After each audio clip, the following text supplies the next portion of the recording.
My dear radiant friend, I want to say something that I don't think anyone's told you plainly enough yet. You didn't stay too long. You loved harder than you were loved back.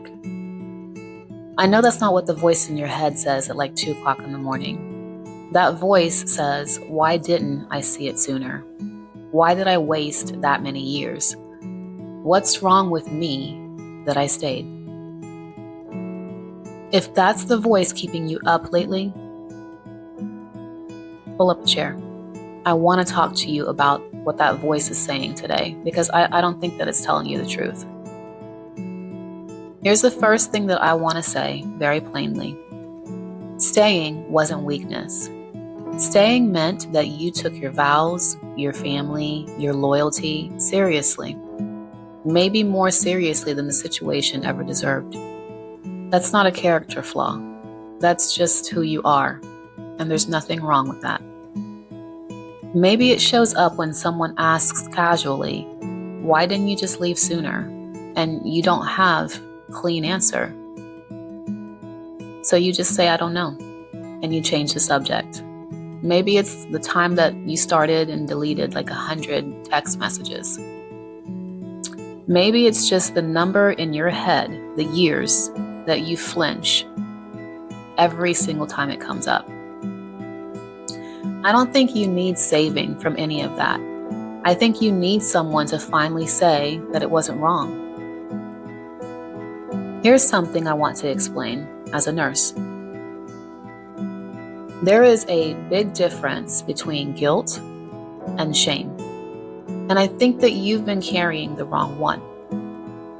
Guilt says, I did something, whereas shame says, I am something. Guilt is honest.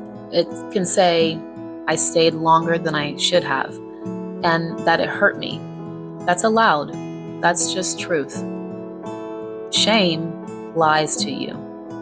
Shame says, I stayed that long, so something must be wrong with me.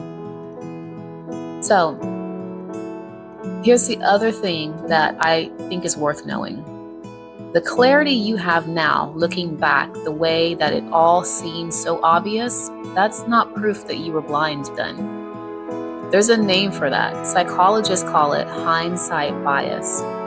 Once you know how a story ends, your mind tends to rewrite how obvious that ending always was. If you weren't living in the ending then, how would you have known that? You were living inside of it, one ordinary Sunday at a time, without the ending to guide you. Of course it wasn't obvious. You didn't have the information that you have now. I think about my own mom sometimes. She stayed. She held a hard marriage together with her own 2 hands for years, and never once did she complain out loud. For a long time, I actually wondered what that was saying about me for leaving. Was I weaker than her? Less loyal? Less faithful? It took me a long time to understand something. She made her choice, and I made mine. Neither one makes the other one wrong. You don't have to repeat your mother's marriage to prove you loved as hard as she did. You don't have to leave the moment that things turn hard to prove that you're strong. There's no test here. It's just your own story. So here's what I want you to hear from me today.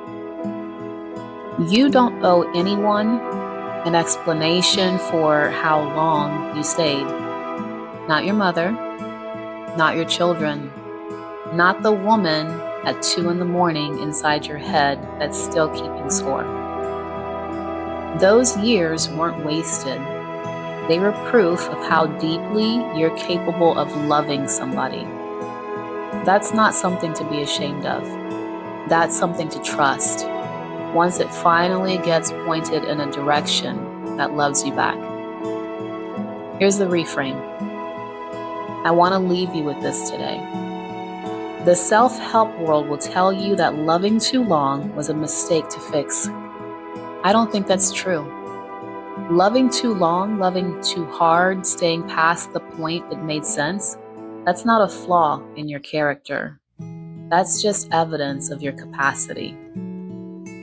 The only adjustment that's needed isn't to love less. It's just to finally point all of that loving somewhere it gets returned, starting with yourself.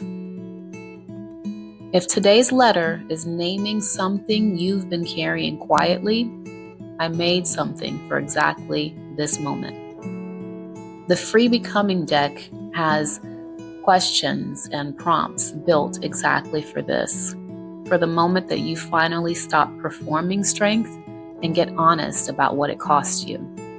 It's linked down below. It's free. There's no catch. And if you're finally ready to actually say the things you never got to say, to the marriage, to yourself, to the years, the letter I never sent has a full day built around exactly that. Day 2 is a letter to the person who hurt you. For some of us, today's letter is that letter. It's addressed to ourselves. So, here's my question for you today. If you could go back and say one true thing to the woman who stayed as long as she did, what would it be? Tell me in the comments. I read every single one, and I also respond. Until next Sunday, Radiant, be gentle with yourself. I'll save you a chair at the Radiant table. Thanks.